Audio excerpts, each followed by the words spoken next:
天都想睡觉，可是真的躺到床上去又睡不好，那到底发生什么问题呢？原因就是他大脑里面的食欲素不够了。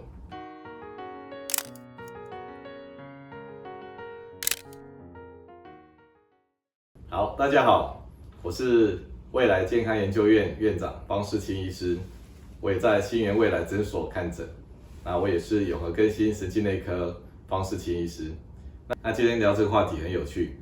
也就是整天睡，一直醒，老人的睡眠。其实不是只有老人会这样，有一个笑话是这样，也可能是真实的案例。有些人来看病，然后等很久，然后就在门诊门口一直度咕，一直睡，都跳好了，然后一进来就说：“医生，我睡不着，我有失眠的问题。”那其实是这样，整天都想睡觉，可是真的躺到床上去又睡不好，那到底发生什么问题呢？这种问题从一般的年轻人、中年人到老年人，都常常看到这样的情况。那我们今天就从一个医学的角度来看，原因就是他大脑里面的食欲素不够了。那我们来看这个正常的睡眠，我们平常白天都很清醒的，然后到晚上呢，它就进入这个波段，这个大家都已经很熟悉了。所以呢，从浅睡到熟睡，然后又到浅睡，然后再到这个做梦。那晚上经过这样4轮5轮，这是一个标准的睡眠方式。那看老人变成什么样子？老人在晚上他也在睡但是他睡得很浅，很容易叫醒，他就自己醒来了。他醒来了，他是真的醒来然后待会又睡，然后又醒，好像看起来很破碎，很破碎的一个睡眠形式。那这种状态为什么会发生这种情形呢？他连白天老人连白天呢，他也是一直度咕，然后一下子又要睡着了，那睡一下又醒来了。那这种形态不专属于老人，然后这个我们就要从这个学理上来讨论。你知道我们身体有一套东西叫可体松跟褪黑激素，这个大家以前都听过。可体松是我们身上的脑袋的压力荷尔蒙，它负责让我们清醒，所以白天可体松要够尤其是早上如果可体松不够，你就累累的那晚上呢，天一暗褪黑激素就要出来了。可体松跟褪黑激素算是一套的，所以让你白天清醒，晚上想睡觉。但是有另外一套最近的研究发现是比这一套是更厉害的，这一套叫做食欲素与黑色素聚集激素。那黑色素聚集激素 MCH 研究还比较少，目前没有药物。食欲素最近的研究是大爆发。食欲素可以说是所有这些神经传导物质的大老板，他是王他如果在，大家就要立正站好的；他如果不在呢，大家就一起打混摸鱼，想睡觉的。所以食欲素对于我们的清醒是非常重要的。那也就是说，白天食欲素要够，我们才会够清醒。那晚上食欲素要关掉，老板要下班，大家才会好好的去睡觉。这件事情呢，非常的关键，很重要。那食欲素虽然叫做食欲素它管清醒的程度是比较大的，但是它也管到吃东西。吃东西跟睡觉也常常都是有关系的。像各位平常如果吃完中餐晚餐，是不是就觉得一阵阵想睡觉的感觉？这个不是你心理上的行为，是真的是这样的。因为我们吃了一些重要的物质像糖分，像一些重要的氨基酸、蛋白质，这种东西进到我们体内来，我们的大脑会觉得哇，好东西来了，要好好的消化吸收。这个时候，这样的东西会让我们的食欲素细胞，大脑食欲素细胞呢，它就变得安定，所以你就会变得想睡觉。所以它是有生理基础的所以下次不要说哇，整天吃完东西就想睡觉，这是一个生理的行为，是正常的生理行为。那这个食欲素细胞随着年纪会越来越少，所以正常年轻人呢，大概在我们的下视丘。下视丘在哪里呢？在我们两眼中间，大脑的后面正中间的位置。它是一个很关键的地方它聚集了很多调节我们生理细胞的一个重要的神经细胞在那里。那其中有一群呢，在下视丘的外侧叫做食欲素细胞，这一群细胞大概有5万到8万个。那一直到这个老年的时候呢，它会降低2-3成，所以老人的食欲素细胞就有点不够了主要就变成不够清醒整天都浑浑噩噩的想睡觉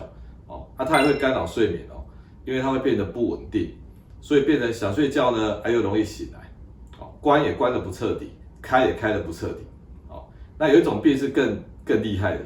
叫做猝睡症。猝睡症这种病被发现说就是食欲素细胞降低了。食欲素细胞降低会发生什么事情呢？它只剩下一点点食欲素，比如说 5%， 100颗细胞只剩下5颗，所以食欲素只剩下一点点，让它保持清醒。这种人你不能跟他开玩笑你跟他稍微刺激一下，他哈哈大笑以后，就把这 5% 的食欲素用完了。接下来呢，大脑无以为继然后大老板都已经躺平了，所有神经传物质一起躺平，所以病人就会突然觉得哇，好想睡，好想睡，很虚弱，然后整个人就软掉了，然后躺在地上看起来好像在睡觉，其实他是可以保持一些清醒的他会马上进入做梦期，也可能是这样。所以猝睡症是食欲素细胞不足的一个很极端的一个现象那这些神经细胞不足食欲素神经细胞不足的病人他会发生什么情况呢？他细胞已经比人家少了，而且还变得比人家更不稳定，会随便放电的所以就出现那种像老人跟猝睡症一样，他们的睡眠形态呢都是容易睡着，但是又容易醒，因为神经细胞一直在放电，所以很奇怪，一直想睡，一直又醒来，一直想睡，一直又醒来。那也就是方医师讲的，关得不彻底，开也开得不彻底，整天呢想睡觉又容易醒来，这个是食欲素细胞不够的结果。那大家现在知道这些医疗知识，怎么去帮助这种退化性的失眠呢？就像很多中老年人一样，整天度孤然后又睡得不够 OK 那方医师提到2个最高等级的治疗，也就在治疗里面是从最顶层治疗起的不是吃最底层的镇静剂安眠药那怎么处理呢？第一个，我们让他食欲素晚上彻底关机一下虽然他说细胞不够的，但是他就是会开关嘛，就像一盏灯电不太够了，它会一闪一灭，一闪一灭，一闪一灭。那我们晚上要让他彻底休息，怎么帮他关呢？最近有一个药就叫做食欲素抑制剂，那吃了以后他就真的把它关掉一些了关掉一些呢，他就可以睡得很熟，因为大老板休息了以后真正睡眠的好戏血清素乙烯胆碱多巴胺他们就可以出来活动，他们就演一场睡眠的好戏给你。但是如果大老板在都演不好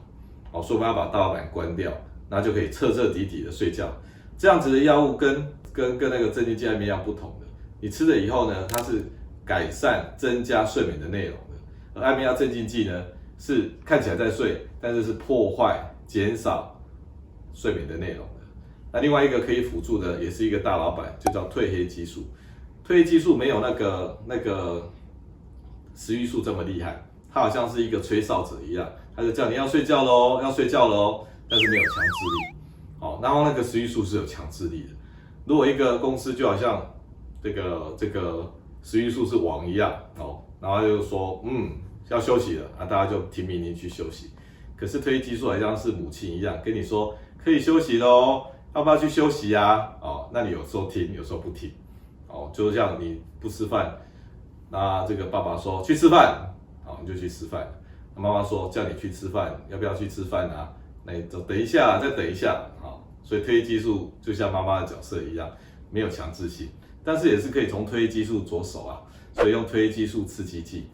那如果你接了这2个药，把食欲素抑制剂叫爸爸这个要休息，然后妈妈呢又出来鼓动说要休息，这样你就可以睡得很好。而这样子被方医师说是最高等级的睡眠治疗，因为这样吃以后，你就真正的去睡觉了而且睡觉内容熟睡期跟做梦期是提高的这个跟那个吃镇静安眠药直接拔插头，熟睡期跟做梦期降低是完全不一样的。好，今天跟各位分享到这个特别有趣的东西，谢谢。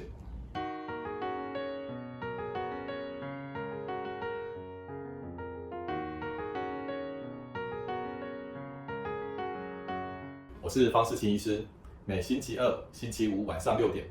我在未来健康研究院和大家分享医学新知。欢迎追踪、订阅、开启小铃铛，并在留言区分享你对今天节目的想法或建议。